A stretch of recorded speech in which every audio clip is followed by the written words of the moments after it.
এখন আসছি হচ্ছে লাইফনছড়ির বৌদ্ধ মন্দিরে। এখানে অবশ্য অনেকগুলো বৌদ্ধ মন্দির আছে, আমাদের পক্ষে সবগুলোতে যাওয়া পসিবল না। তো এটা নাকি সুন্দর, এই জন্য এটার মধ্যে আসলাম। ওদের গেটটা মোটামুটি বড়। এখানে আসলে অবশ্যই আপনারা জুতা খুলে ভিতরে প্রবেশ করবেন, কারণ যার যার ধর্ম শেষে রেসপেক্ট করে। আমরাও হচ্ছে অন্যজনের ধর্মকে রেসপেক্ট করব, এই জন্য জুতা পরে আসি নাই। জুতা বৌদ্ধ মন্দির, এটা আসলে অনেক বড়। এটা স্বর্ণের মতো প্রলেপ দেওয়া যায় না, এটা কি দিয়ে বানাইছে ওরা, বাট সুন্দর লাগছে। অনেক উঁচু, ক্যামেরাতে আসলে বোঝা যাচ্ছে না যে এটার সাইজটা আসলে কত বড়। এটার সাইজটা অনেক বড়, আসলে মাথা উঁচু করে দেখতে হয়। এই যে বুঝতে পারবেন আপনারা, এই যে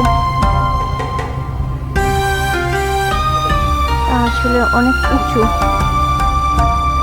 আমি আসছি অনেকদিন, 1 বছর হয়ে যাচ্ছে, বাট কখনো বৌদ্ধ মন্দিরে আমার যাওয়া হয় নাই। কোনো বৌদ্ধ মন্দিরে এখানে যাইনি আমি,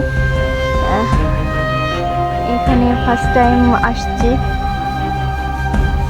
ওরা মেবি এই যে জানি না ওদের ধর্মটা আসলে ওরা কিভাবে পালন করে। এখানে দেখতেছি সামনে সামনে কিছু টপ রাখা, ওরা ভালোই এরিয়া জুড়ে ওরা হচ্ছে বানাইছে বৌদ্ধ মন্দিরটা।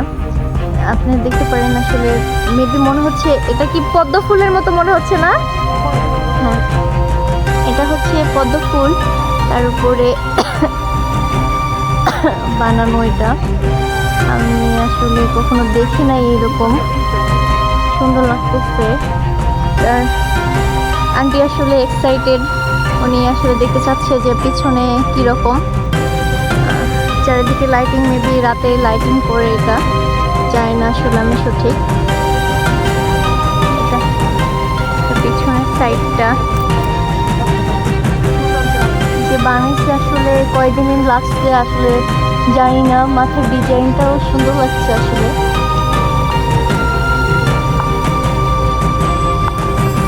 অনেক উঁচু তো, আসলে মাথা উঁচু করে দেখতে হচ্ছে, আর প্রচন্ড রোদ, উপরের দিকে তাকানো যাচ্ছে না।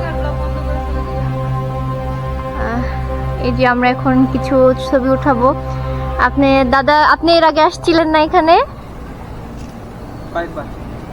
কয়েকবার আসছে উনি।